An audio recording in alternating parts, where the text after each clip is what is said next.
नमस्कार, स्वदेश न्यूज की खास पेशकश में आपका बहुत स्वागत है। मैं हूं आपके साथ ऋषभ राय। आज इस खास पेशकश में बात करेंगे लोकसभा चुनाव की चौथे फेज की और चौथे फेज में दिखने वाले इन मुद्दों की। मध्य प्रदेश में 8 सीटों पर चौथे चरण का मतदान के साथ ही पूरी 29 सीटों पर प्रत्याशियों की किस्मत ईवीएम में कैद हो जाएगी। इससे पहले चौथे चरण के लिए घमासान भी तेज रहा और चौथे चरण में मध्य प्रदेश की 8 सीटों पर कल 13 मई को मतदान होना है। चुनाव के दरमियान प्रदेश की कुल 29 लोकसभा सीटों पर प्रचार के लिए प्रधानमंत्री मोदी, केंद्रीय गृह मंत्री अमित शाह और बीजेपी के राष्ट्रीय अध्यक्ष जेपी नड्डा, राजनाथ सिंह, स्मृति ईरानी ने दौरे किए हैं। वहीं कांग्रेस के उम्मीदवारों के समर्थन में पार्टी अध्यक्ष मल्लिकार्जुन खड़गे, राहुल गांधी के साथी प्रियंका गांधी और अन्य नेताओं ने भी हुंकार भरी है। एमपी में प्रधानमंत्री मोदी की 8 सभाएं, 2 रोड शो भी किए गए, तो वहीं राहुल के 3 चुनावी दौरे मध्य प्रदेश में देखने को मिले। लोकसभा चुनाव के प्रचार में बीजेपी कांग्रेस का सबसे ज्यादा फोकस आदिवासी, युवा और महिलाओं पर देखने को मिला है। तो वहीं बीजेपी डबल इंजन की सरकार और सबका साथ सबका विकास और कांग्रेस को निशाना बनाती रही। लेकिन देखने वाली खास बात यह रही कि बीजेपी हो या कांग्रेस, दोनों ही दलों का फोकस स्थानीय मुद्दों पर ना रहकर एक दूसरे पर वार पलटवार पर ज्यादा देखने को मिला। पीएम मोदी हो या राहुल गांधी या फिर बीजेपी कांग्रेस के बड़े नेता भ्रष्टाचार, शहजादे, तानाशाही, अडानी अंबानी, परिवारवाद, विरासत, पाकिस्तान जैसे मुद्दों के इर्द गिर्द घूमते नजर आए। तो क्या माना जाए कि लोकसभा चुनावों से स्थानीय मुद्दे समाप्त हो चुके हैं? क्या बिजली, पानी, सड़क जैसे स्थानीय मुद्दे लोकसभा चुनाव से बेमानी रह गए हैं? लेकिन एक जो बात राजनीतिक दलों की कॉमन है, सामान्य है, वो है अपनी अपनी जीत के दावे, जो बीजेपी और कांग्रेस दोनों ही कर रही हैं। लेकिन देखना महत्वपूर्ण होगा इन सीटों पर चुनाव होने हैं और कल का दिन किस तरीके से नजर आएगा और कौन कौन से मुद्दे हैं जो जनता ध्यान में रखकर वोट करेगी। लेकिन एक बात तो तय है कि जो मूल मुद्दे हैं वो नेताओं के भाषणों में नजर नहीं आ रहे। तो इसी पर हम चर्चा करेंगे। तमाम मेहमान हमारे साथ जुड़ गए हैं, आपका तारुफ उनसे करा देते हैं। भारतीय जनता पार्टी से मीडिया पैनलिस्ट हमारे साथ सत्येंद्र जैन जुड़ गए हैं, बहुत स्वागत है सत्येंद्र जी आपका। और साथ ही कांग्रेस से प्रवक्ता राम पांडे जुड़ गए हैं, बहुत स्वागत है राम पांडे जी आपका। और साथ ही वरिष्ठ पत्रकार देवदत्त दुबे जी हमारे साथ जुड़े हुए हैं, बहुत स्वागत है देवदत्त जी आपका भी। चर्चा की शुरुआत करूंगा और देवदत्त जी पहले आपके पास आऊंगा और समझना चाहेंगे कि क्या कुछ आप तस्वीर फिलहाल लोकसभा चुनाव की देख रहे हैं, क्योंकि तमाम मुद्दों पर चर्चाएं हो रही हैं। भाषणों में हम देख रहे हैं भ्रष्टाचार का मुद्दा है, शहजादे के जिक्र है, तानाशाही का जिक्र है, अडानी अंबानी का जिक्र है। लेकिन वो मूल मुद्दे जिनकी चर्चा होती है कि एक आदर्श लोकतंत्र में जब चुनाव होता है, महापर्व होता है, जहां पर जो मूल मुद्दे होते हैं, चाहे शिक्षा हो और इसके अलावा अस्पताल हो, स्वास्थ्य हो या फिर तमाम मुद्दे हैं, उनकी जिक्र होना कहीं ना कहीं बहुत कम दिखाई देता है। क्या कुछ आप देख रहे हैं इन मुद्दों पर? आज हमने चर्चा रखी, आपकी क्या कुछ प्रतिक्रिया? आम आदमी के जो मूलभूत मुद्दे हैं जिनसे उसका सारोकार रहता है जी, उन मुद्दों पर चुनाव होना चाहिए, उसी पे नेताओं को बात करना चाहिए जी। लेकिन 7 चरणों में से कल 4 चरण पूरे हो जाएंगे। इस बार पहली बार एक ऐसा हो रहा कि हर चरण में मुद्दे बदल रहे हैं। जी। मंगल सूत्र, कभी आरक्षण, कभी पाकिस्तान, कभी शहजाद, मतलब बहुत सारी चीजें हैं कि जिनके लिए मैं सोचता हूँ कि और बहुत सारा समय है राजनीति करने के लिए। लेकिन अभी तो चुनाव भी आप हमारा वोट ले रहे हैं तो उन मुद्दों पर लेना चाहिए जिन पे आम आदमी की जरूरतें टिकी है, आम आदमी का जो जीवन प्रभावित होता है। अभी तक तो ये देखने में सुनने में मिला है कि बुनियादी मुद्दों पर बात होने के लिए बाध्य किया जाए, जनता ही बाध्य कर सकती है। क्योंकि आप देखिए कि क्या है, कांग्रेस का कोई प्रेम चक्रोदा, कभी मणिशंकर है, ये कहाँ भी बातें करते हैं जिनका कोई लेना देना नहीं है चुनाव। और इधर प्रधानमंत्री के भाषण को भी लोग कह रहे हैं कि इन मुद्दों में बात नहीं हो रही है।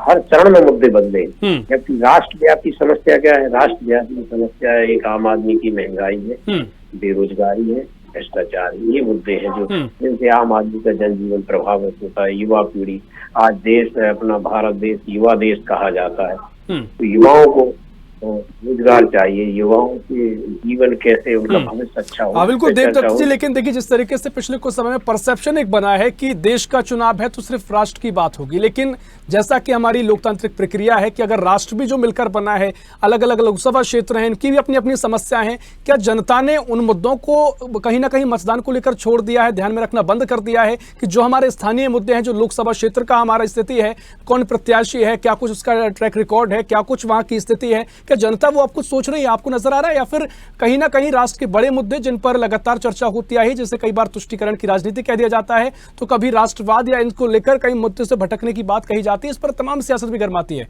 देवदत्त जी। बिल्कुल स्थानीय स्तर पर बहुत समस्याएं होती हैं लोगों की, और राष्ट्र स्तर पर मैंने मुद्दे बताए उन पे होना चाहिए। और ये एक नया पैटर्न शुरू हुआ है कि प्रत्याशी को पीछे रख के या तो दल को या राष्ट्रीय नेतृत्व को आगे रख के चुनाव लड़ जाते हैं। आम आदमी का संस्कार किससे, उस प्रत्याशी से, उससे उसके आम जीवन की बहुत छोटी छोटी समस्या होती, बड़ी समस्याएं तो राष्ट्रव्यापी है, लेकिन छोटी छोटी समस्याओं के लिए वो एक विधायक और सांसद के लिए देखता है कि ये समस्या वो हल करा देंगे। तो वो कितना जिम्मेदार है, वो कितना संवेदनशील है, इस पर फोकस होना चाहिए, क्योंकि सरोकार उसका उसी से पड़ेगा। आप कौन वहाँ मोदी जी से मिलने जाएगा, कौन राहुल गांधी से मिलने जाएगा, किसको? उन्हीं के नेताओं को मिलने के लिए महीनों समय मिलता है, लगता है। तो एक जो प्रत्याशी है, जिससे आप कहें कि किसी का खानदान बहुत अच्छा है, बहुत अमीर अरीबपति है, लेकिन लड़के से शादी होगी ना, तो लड़का कैसा है इस पर फोकस होना चाहिए। इस तरह प्रत्याशी पर फोकस होना चाहिए कि प्रत्याशी जो है, जिससे हमारा रोजमर्रा 24 घंटे 365 दिन कभी भी किसी को कोई समस्या आ सकती है। बहुत छोटी समस्या होती है सर, कि यदि आप अस्पताल में, कोई सरकारी अस्पताल में लेके गया पेशेंट, वहाँ डॉक्टर नहीं देख रहा है, तो ये फोन लगा दे वहाँ पर सांसद के, इसका इलाज तुरंत करो इमरजेंसी में, बस इसमें उसको राहत मिल जाती। थाने में कोई रिपोर्ट नहीं लिख रहा है, पीड़ित व्यक्ति परेशान है, एक थाने में फोन लग जाए कि जायज है तो रिपोर्ट लिख दिया। ऐसी समस्याएं, जनप्रतिनिधि को ऐसी समस्याएं हल करने के लिए हम प्रतिनिधि चुनते हैं कि निश्चित तौर पर तमाम बातें हैं जिनको ध्यान में रखना बहुत जरूरी है। जी बिल्कुल, तमाम बातों का जिक्र आपने भी किया, और खास मेहमान भी दो हमारे साथ जुड़े हुए हैं। सत्येंद्र जी हैं, राम पांडे जी हैं, एक अच्छे वक्ता हैं। सत्येंद्र जी, पहले मैं आपके पास आता हूं और सबसे पहले आप ही से समझना चाहूंगा, आप भी एक राजनीतिक अच्छे महत्वपूर्ण राजनीतिक दल है, जिम्मेदार अपने आप को कहते हैं, तो क्या आपको नहीं लगता कि वाकई में वो जो मुद्दों पर चुनाव होना चाहिए, हम शहजादों का जिक्र सुन रहे हैं, हमने एक परसेप्शन देख लिया है कि लोकसभा चुनाव मतलब एक विशेष व्यक्ति, पूरे देश के लिए चुनाव हो रहा है, उसके लिए वोट किया जाए, कि ऐसा नहीं होना चाहिए कि जो 543 प्रत्याशी हैं उनकी भी भूमिका है, क्या उनको लेकर भी जनता को उतना ही सोचना चाहिए जितना देश के लिए आप सरकार के लिए सोच रहे हैं? क्या कुछ आपकी प्रतिक्रिया है, क्या कुछ आपका समझना है? भारतीय जनता पार्टी की सरकार और हमने तो विकास की और विरासत की बात की है, और विकास जो होता है अर्थ से होता है, पैसे से होता है। तो अर्थस्य मूलम उत्थानम और अर्थस्य विपर्यय, ये हमने मूल मंत्र माना, और उसको करते हुए आप देखिए 10 साल में इतना विकास कर दिया कि आजादी के 55 वर्ष तक तो कांग्रेस की सरकार रही, और 55-56 साल में इन्होंने जो बजट लेके आए वो लास्ट बजट 10-12 लाख करोड़ का था इनका। उतना तो हमने अभी आधारभूत संरचना में कैपेक्स कर दिया, कैपिटल एक्सपेंडिचर, और 100 गुना कर दिया, लगभग 50 लाख करोड़ का आज का देश का बजट है। तो ये विकास जो हो रहा है इस चौगनी गति से हो रहा है। सपोज अब इनके 10 साल के कार्यकाल में 25 लाख। ठीक है सर जी, काउंटर क्वेश्चन कर रहा हूँ। ठीक है, आप विकास की बातें कह रहे हैं, बिल्कुल सही बातें हैं जो आप लगातार करते आए हैं, तमाम बातें आप कहते हैं, आपके नजरिए से मैं बिल्कुल सही मानूंगा, क्योंकि आरोप कई कांग्रेस के इस पर रहते हैं। लेकिन जिस तरीके से लोकसभा चुनाव का जिक्र हो रहा है, क्या ऐसी स्थिति बन रही है कि आप लगातार जो विकास की बातें कह रहे हैं, लेकिन जब प्रचार करने जा रहे हैं, भाषणों में वो चीजें नजर नहीं आती हैं। भाषणों में तमाम तरीके से शहजादा नजर आता है, तमाम तरीके से ऐसे मुद्दे नजर आते हैं, चाहे धार्मिक मुद्दा हो या फिर तमाम तरीके से पाकिस्तान का जिक्र हो, लेकिन वो जमीनी मुद्दों का जिक्र आप जो इस चर्चा में कर रहे हैं वो भाषणों में नजर नहीं आ रहे हैं। देखिए, हम नहीं कर रहे हैं, दरअसल ये जो हमारे विपक्षी मित्र हैं ये सब कर रहे हैं, और अगर उसका जवाब हम नहीं देंगे तो कैसे? और भगवान रूपी जनता को हम बताने जाते हैं, और 2014 में हमने बताया उसी जनता को, 2019 में भी उन्होंने हमारी बात को विश्वास किया, और आप देखिए उत्तरोत्तर बढ़ोतरी करके दी उन्होंने। तो इस बार हमारा जो हमारा लक्ष्य है वो निसंदेह 400 पार भी पूरा होगा। और जो बात आपने कही, तो ये कौन उठा रहा है मुद्दे?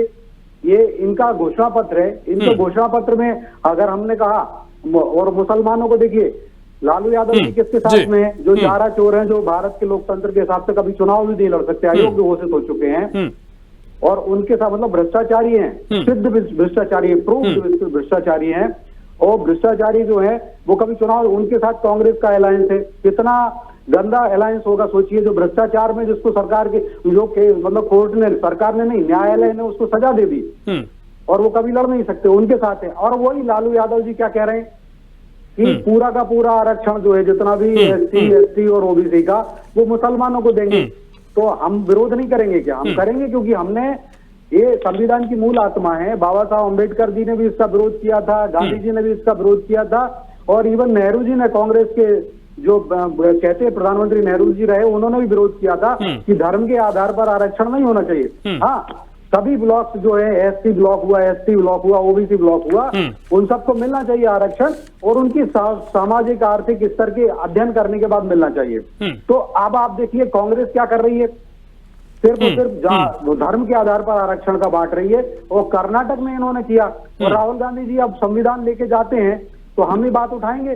संविधान का हनन करने वाले, संविधान की हत्या जो इस तरह से कहेंगे, वो करने वाले कौन है? कांग्रेस है। और आपातकाल भी लगाया, तो संविधान में आपातकाल अच्छी बात तो है नहीं। अब संविधान देखिए इटसेल्फ कहता है कि संविधान में संशोधन हो सकता है, लेकिन आप किस कारण के लिए, सही किस प्रयोजन के लिए एक संशोधन करते हैं?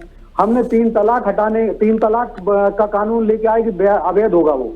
कांग्रेस ने उस 3 तलाक के कानून को, सुप्रीम कोर्ट ने कहा अवैध है, तो इन्होंने कहा कि वैध कर दिया उसको। तो ये लीगल है। हमने धारा 370 को एब्रोगेट किया कश्मीर से। बाबा साहब अम्बेडकर का संविधान पूरे देश में, एक कश्मीर में भी अब वही हुआ है, वही भारत में। तो हमने उस संविधान की पूजन के लिए, अर्चन के लिए, और उसको देश के अंदर एक संविधान होने का, उसके लिए हटाया। और उसी से ही वहां पर आरक्षण भी मिला है। कश्मीर के जो SC ST ब्लॉक है उसमें आरक्षण नहीं मिलता था, वो आरक्षण भी उसी धारा 370 के एब्रोगेट होने से मिला है। गुर्जर और बकरवाल जो जातियां हैं वहां पर, उनको ट्राइब्स को भी मिला हुआ है। तो हमने इस पर, और कांग्रेस ने क्या किया, धारा, इन्हें आपातकाल लगा दिया। इन्होंने ठीक है, देखिए लगातार आप ये मुद्दे उठाते हैं। मैं वही कह रहा था कि तमाम मुद्दे फिर उठ रहे हैं, लेकिन जो मूल मुद्दे हैं उन पर चर्चा क्यों नहीं हो रही? मेरा सवाल देवदत्त जी, जी कुछ कह रहे हैं आप सचिन जी?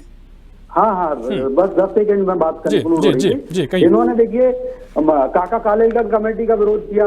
वो कमीशन की रिपोर्ट को पूरा दबाए रखे। नेहरू जी से इंदिरा जी का शासन आ गया। इंदिरा जी के शासन के बाद जब आपातकाल लगा, उसके बाद हमारी सरकार बनी, हमने मंडल कमीशन गठित किया जनजाति OBC वर्ग के लिए, पिछड़ा वर्ग के लिए। उसको भी इन्होंने दबा के रखा। राजीव गांधी जी की सरकार आई, राजीव गांधी जी ने भी दबा के रखा।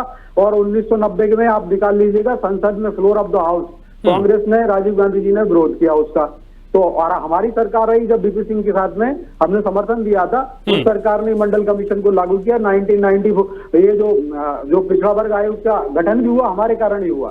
और अभी संवैधानिक दर्जा देने का काम भी हमने ही किया है। तो एक कांग्रेस जो है संविधान विरोधी है, और इस प्रकार से ठीक है, आपने बहुत लंबी फेहरिस्त दिखाई। कांग्रेस संविधान विरोधी है। राम पांडित जी बताएंगे कितने संविधान विरोधी वो हैं। और साथ ही राम पांडित जी बड़े धैर्यपूर्वक आपने सुना। देखिए जिस तरीके से मुद्दे पे हमने चर्चा रखी है आज, जब कांग्रेस का जिक्र होता है, जो बीजेपी आरोप लगा रही है, आप मुस्लिम वोट बैंक जो आपका बीजेपी आरोप लगाती आई है, आपको सूट करता है तो आप तुष्टिकरण की राजनीति आप करते हैं। ये भी वही स्थिति बन जाती है जब जो इन मुद्दों से जनता के समग्र कम से कम विकास के लिए बहुत ज्यादा फर्क नहीं पड़ता। सिर्फ जनता इधर उधर हो सकती है, लेकिन बहुत समग्र विकास के लिए बहुत ठीक मुद्दे नहीं कहा जा सकते, आदर्श मुद्दे नहीं कहा जा सकते। तो क्या कुछ आपकी प्रतिक्रिया है? जो बातें सत्येंद्र जी ने कही, इस पर भी अपनी पक्ष रखिए। मैं जनता के मुद्दों पर ही बात करूंगा, और आपके जितने भी दर्शक देख रहे हैं, मैं उन सबसे यही कहूंगा कि जितनी भी बातें ध्यान भटकाने की वो की जा रही हैं, उन पर ध्यान न दें। आप तो ये देखें कि भारतीय जनता पार्टी की सरकार में महंगाई कितनी बढ़ी है, भारतीय जनता पार्टी की सरकार में आपकी आमदनी बढ़ी है या कम हुई है, भारतीय जनता पार्टी की सरकार में कितनी बेरोजगारी बढ़ी है, भारतीय जनता पार्टी की सरकार में स्कूल, हमारे महाविद्यालय, विश्वविद्यालय की जो स्टेटस है वो सुधरी है क्या स्कूलों में प्रयोगशाला है, क्या टीचर हैं, हमारे जितने भी अस्पताल हैं क्या उनमें डॉक्टर्स हैं, क्या दवाइयां हैं, क्या व्यवस्थाएं हैं। तो मध्य प्रदेश की जनता आपके चैनल को देख रही है, तो मध्य प्रदेश के स्कूलों की ये हालत है कि 21,000 स्कूलों में तो टीचर ही नहीं है। लाइब्रेरी और प्रयोगशाला की तो बात ही छोड़ दीजिए, शौचालय की भी भारतीय जनता पार्टी बात करती है। कई स्कूलों के बच्चे आसपास शौचालय करने के लिए, शौच के लिए गए और वो नाले में जाकर मर गए। मतलब हजारों स्कूलों में तो शौचालय तक की व्यवस्था नहीं है। अस्पताल आप देख लीजिए, अस्पतालों की क्या हालत है, कूलर नहीं है, पंखे नहीं है, डॉक्टर्स नहीं आ रहे हैं, नकली दवाइयां मिल रही हैं, मजबूरी में प्राइवेट अस्पताल में लोगों को जाना पड़ता है, और प्राइवेट अस्पताल कितने महंगे हो गए हैं ये आम आदमी जानता है। स्कूल की फीस कितनी महंगी हो गई है ये आम आदमी जानता है। सब्जियां कितनी महंगी हो गई हैं ये आम आदमी जानता है, आपके फूड कितने महंगे हो गए ये आम आदमी जानता है। तो मैं तो मध्य प्रदेश की जनता से आपके माध्यम से यही निवेदन कर रहा हूं कि महंगाई और रोजगार पर वोट दीजिए। अब भारतीय जनता पार्टी प्रवक्ता ने आरक्षण और संविधान पर बहुत ज्ञान बांटा, तो फिर क्यों कहते हो कि हम आरक्षण खत्म कर देंगे, आरक्षण की समीक्षा करेंगे, फिर तो आपको ये कहने की जरूरत ही नहीं है। अब मोहन भागवत स्वयं कह चुके हैं इस बात को कि हम आरक्षण की समीक्षा करेंगे, फिर ये क्यों कहते हैं कि हम संविधान को बदल देंगे। और एक नहीं कई नेता इनके बोल चुके हैं, अनंत हेगड़े सांसद बोल चुके हैं। देखिए राम पांडे जी, उनको भी मैंने काउंटर क्वेश्चन किया था, काउंटर क्वेश्चन आपके लिए भी। देखिए यही जनता के बीच में ध्यान भटकाने वाली बात है। एक तरफ प्रधानमंत्री मोदी कहते हैं कि आरक्षण खत्म नहीं होगा, और दूसरी तरफ कांग्रेस आरोप उन पर लगाती है, दूसरी तरफ प्रधानमंत्री मोदी हो, बीजेपी कहती है कि संपत्ति लूटकर मुस्लिमों को देना चाहते हैं, कांग्रेस मना करती है। तो कहीं ना कहीं आप अपने हिसाब से जो आपको सूट कर रहा है वो आप उनके बारे में बोल रहे हैं, वो आपके बारे में बोल रहे हैं, तो जनता का ध्यान तो ऐसे भटक रहा है ना। आपको भी पता है, देश की जनता को भी पता है कि प्रधानमंत्री तो सफेद झूठ बोलते हैं। चुनाव के समय उनसे कुछ भी बुलवा लीजिए, चुनाव के समय मुस्लिमों को गाली दिलवा लीजिए और बाद में वो फिर चादर चढ़ाने जाते हैं, पाकिस्तान भी पैर पड़ने के लिए जाते हैं, और वो अरब में भी कोई मंदिर बनता है तो वहां भी जाते हैं। तो प्रधानमंत्री चुनाव के समय क्या बोलते हैं, चुनाव के बाद क्या बोलते हैं, वो प्रधानमंत्री को कुछ नहीं पता रहता है। अभी कल उड़ीसा में क्या बोल रहे थे कि उड़ीसा के जो जिले हैं उनकी राजधानी क्या है ये वहां के मुख्यमंत्री को नहीं पता। तो प्रधानमंत्री क्या बोल सकते हैं। 2014 में कितना बोला था, काला धन लाएंगे, काला धन लाएंगे, काले धन से बड़ा झूठ कोई बोला था क्या। 2019 में क्या कहा था, 5 ट्रिलियन इकोनॉमी 2022 तक हो जाएगी, किसानों की आय 2022 तक हो जाएगी, एक एक आदमी को पक्का घर मिल जाएगा। 25% आबादी के पास आज पक्का घर नहीं है, सब अमीर हो जाएंगे। 82 करोड़ लोगों को 5 किलो राशन दिया जा रहा है। अर्थव्यवस्था की बात की जा रही है, 4 गुना कर्जा कर लिया है। जितना कर्जा 70 सालों में देश पर था, 2014 से 2024 के बीच में उस कर्जे को 4 गुना बढ़ा दिया है। हमारे देश की जो प्रति व्यक्ति आय है वो दुनिया के 100 देशों में भी नहीं है। अब आप बताइए कितनी शर्म की बात है। हम कहते हैं विश्व गुरु विश्व डंका, और जो दुनिया के 100 टॉप के दोस्त हैं उनमें भी हम नहीं आते हैं। दुनिया के 100 देशों में हमारे अस्पताल नहीं आते हैं, हमारी यूनिवर्सिटी कुछ नहीं आता है। लेकिन बातें क्या करते हैं, अब बताइए प्रधानमंत्री के मुंह से ये अच्छा लगता है कि मंगलसूत्र लुट जाएंगे क्या 70 साल में किसी। ठीक है, यही सवाल मेरा आपसे था। मुझे लगता है यहाँ से भी क्या है, जनता जब सवाल सुनती है, चर्चा को देखती है तो ध्यान कहीं ना कहीं भटकता है, क्योंकि इन मुद्दों को लेकर आरोप प्रत्यारोप सिर्फ बयानबाजी हम देखते हैं, ना कि जो राम पांडे जी भी चर्चा में जो मुद्दों का जिक्र कर रहे हैं वो भाषणों में बहुत कम दिखाई देता है। कि आप तमाम तरीके से शिक्षा की बात करें, रोजगार की बात करें, निश्चित तौर पर जिक्र होता है विपक्ष द्वारा, लेकिन उस स्तर पर नहीं होता जिस तरीके से किया जाना चाहिए। सत्येंद्र जी, आपकी बात पास में आ रहा हूं, और क्या कुछ आप कहेंगे जो आपसे वो बातें कह रहे थे, क्योंकि ध्यान तो जनता का भटकता है, चाहे बीजेपी हो या कांग्रेस की साइड से हो। देखिए, कांग्रेस ही भटकाती है, भारतीय जनता पार्टी की नीतियां भी स्पष्ट हैं और आगे भी स्पष्ट रहेंगी। हमने पहले दिन से कहा, जब स्वतंत्रता के पश्चात से ही, कि हम धारा 370 को हटाएंगे, हम कॉमन सिविल कोड लाएंगे, हम भगवान राम का भव्य दिव्य नव्य रम्य मनु के मंदिर बनवाने में आहुति देंगे, सहयोग करेंगे, करा हमने, और हमारी नीतियां दिखती हैं। और आप देखिए कांग्रेस की नीतियां स्पष्ट नहीं होती। आरक्षण के ऊपर ये कह रहे हैं, हमारे मोदी जी और सबने कहा, इन लोगों ने माननीय अमित शाह जी का डॉक्टर्ड वीडियो चलाया, उस पर FIR हुई, और अब देखिए बैकफुट पर है पूरी कांग्रेस। और हम तो कहते हैं, अगर हमारे को देखिए 2014 से 2019 पूर्ण बहुमत की सरकार है और अच्छा खासा बहुमत है, जो और 2019 से 2024 में भी हमारी 357 से वो ये कहते हैं कि कहाँ उनके घोषणा पत्र में लिखा है कि संपत्ति लूटकर मुसलमानों को दे देंगे।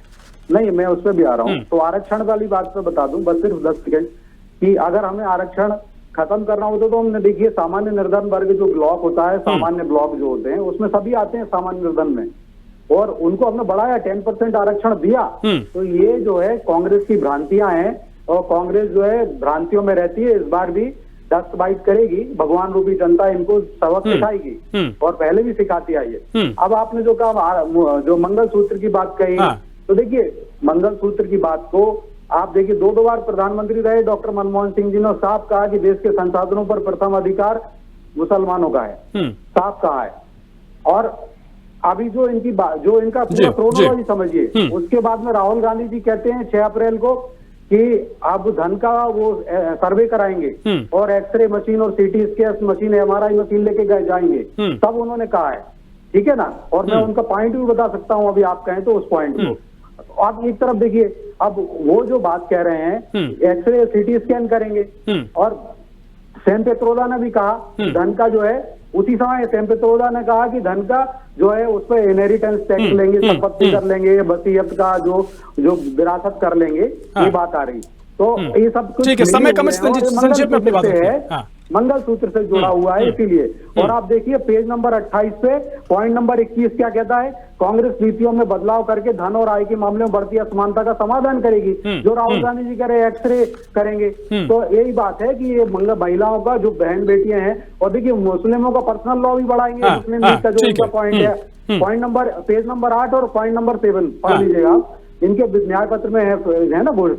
तो उसमें ये कहा तो मुसलमानों को शरिया कानून लगेगा तो उनको तो देंगे चाहे तो लेकिन हिंदुओं और माताओं बहनों का मंगलसूत्र ले लेंगे, बात है बिल्कुल सही कहा है। और आप देखिए प्रियंका वाड्रा जी कह रही हैं कि उनका मंगलसूत्र, उनकी माता जी का मंगलसूत्र, तो मैं बताऊं डीएमके ने हरण किया, क्योंकि जैन कमीशन की रिपोर्ट आई थी, प्रधानमंत्री राजीव गांधी ठीक है सचिन जी, देखिए आपने अपनी बात रखी है, में डीएमके के नेताओं का साथ है, सुनिए वो 10 सेकंड और तो समय हो रहा है संक्षेप में। पूरी कांग्रेस को चुल्लू भर पानी में डूब मरना चाहिए, क्यों उनके साथ में अलायंस करके बैठी है? जब राजीव गांधी की हत्या में जिनका हाथ है, जैन कमीशन की रिपोर्ट ने कहा, और उसकी गोद में जाकर के बैठी हुई उसके साथ में चुनाव लड़ रही, शर्म आनी चाहिए। और आज डीएमके को भी ठीक है कह रहे हैं दक्षिण भारतीय अफ्रीकी लगते हैं, तो डीएमके वाले क्या सहमत है कि अफ्रीकी लग रहे हैं वो लोग? ठीक है, देखिए आपने मुद्दे, इससे पहले भी हमने इस मुद्दों पर चर्चा की, लेकिन राम पांडे जी, बीजेपी कहती है ये मुद्दे जब ही निकलते हैं, जब भी आप जो ध्यान भटकाने वाली बात करें, तब कांग्रेस इनमें भूमिका बनाती है, कांग्रेस इससे बयान देती है, सैम पेत्रोदा बयान देकर जाते हैं, तो क्रिया की प्रतिक्रिया ऐसे बीजेपी बताती है। बीजेपी का तो अपना घोषणा पत्र है, अपनी रणनीति वो चलती आई है। ये कांग्रेस तो जनता के जो हित हैं उनसे जुड़े मुद्दों पर बात करती है, और हमारे प्रत्याशी भी चुनाव में वही खड़े होते हैं जो जनता की बात करते हैं। अब चूंकि इन्होंने बात कहा है, तो एनडीए के तो घोषणा पत्र में लिखा है कि हम मुस्लिमों को आरक्षण देंगे। नहीं मेरी बात पर विश्वास है तो इनके सहयोगी संगठन टीडीपी का आप घोषणा पत्र पढ़ लीजिए। अब ये इसके साथ गठबंधन, अब पीडीपी को ये कहते थे ये पाकिस्तान समर्थक पार्टी है, पीडीपी के साथ इन्होंने गठबंधन किया। फारूक अब्दुल्ला को ये पाकिस्तान समर्थक बताते हैं, फारूक अब्दुल्ला के साथ इन्होंने गठबंधन किया। देश की ऐसी कोई पार्टी नहीं है जिसके साथ इन्होंने गठबंधन नहीं किया। अकाली दल को, ठीक है राम पांडे जी, रोक रहा हूं आपको, समय हमारे पास नहीं। देवदत्त जी, आखिरी प्रतिक्रिया आपकी संक्षेप में, क्या जो मुद्दे उठ रहे हैं, क्या इन मुद्दों पर ही चुनाव आना जरूरी हो जाता है, क्योंकि यही मुद्दे जनता भी ध्यान देती है, जनता को भी महत्वपूर्ण लगते हैं, या फिर जो मुद्दों का जिक्र राम पांडे जी कर रहे हैं या फिर बीजेपी करती है, क्या कुछ आपको दिखाई दे रहा है, कितने महत्वपूर्ण है सारे मुद्दे? लगभग 75 साल हो रहे हैं।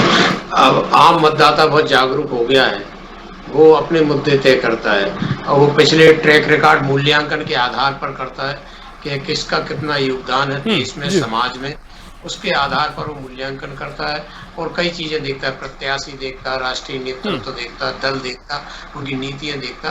तो अब तो सोशल मीडिया का जमाना है, जागरूकता बहुत है, हर खबर हर मतदाता तक है, इसलिए वो अपने विवेक से निर्णय लेता है। लेकिन राजनीतियों को थोड़ा सा विवेक बढ़ाना चाहिए कि जनता की बुनियादी मुद्दों पर बात करें, व्यक्तिगत आरोप प्रत्यारोप की जगह जो जरूरतें हैं, शिक्षा, स्वास्थ्य, ऐसी चीजें हैं जिनकी पूर्ति अब इन 75 सालों के बाद भी यदि सस्ती और सुलभ नहीं है, तो ये सभी दलों के लिए चिंतन का विषय। निश्चित तौर पर काफी महत्वपूर्ण मुद्दे हैं। सत्येंद्र जी भी कुछ कहना चाह रहे हैं। सत्येंद्र जी, काफी चर्चा आगे होगी, हम भी लगातार, कल का महत्वपूर्ण दिन है, कल लगातार हम चर्चा करेंगे। कुछ नहीं सकते, हमने 22 में एम्स बना दिए, 22 से बना दिए, कांग्रेस वेंटिलेटर पे है तो हम कुछ नहीं कर सकते। अब दो बार कांग्रेस लोकसभा का चुनाव हारती है, नेता विपक्ष नहीं बनता, कांग्रेस की अगर बीमार हो रही है तो उसमें हम कुछ नहीं कर सकते। हमने जो है कॉलेज भी दुगने कर दिए 10 साल में, सोचिए 65 साल तक। ठीक है, देखिए आप लगातार चर्चा करते हैं, समय हमारे पास इतना ही। सत्येंद्र जी, चर्चा को यहीं खत्म करना होगा। राम पांडे जी बहुत शुक्रिया आपका, सत्येंद्र जी आपका बहुत शुक्रिया, और देवदत्त जी आपका भी बहुत शुक्रिया इस चर्चा में शामिल होने के लिए। लेकिन कल का दिन काफी महत्वपूर्ण है, 96 सीटों पर मतदान होना है, और क्या कुछ मुद्दे हैं, जनता ने क्या कुछ सोचा है, उसको लेकर हमारी चर्चा थी, क्योंकि राष्ट्रवाद को लेकर तमाम ऐसे मुद्दे हैं, राष्ट्रीय स्तर के जरूर चर्चा में आते हैं, लेकिन स्थानीय मुद्दे कहाँ गायब हो जाते हैं, लगातार सवाल बना हुआ है। फिलहाल के लिए इस खास पेशकश में इतना ही। देश प्रदेश की और भी खबरों के लिए देखते रहिए स्वदेश न्यूज, सबसे पहले देश।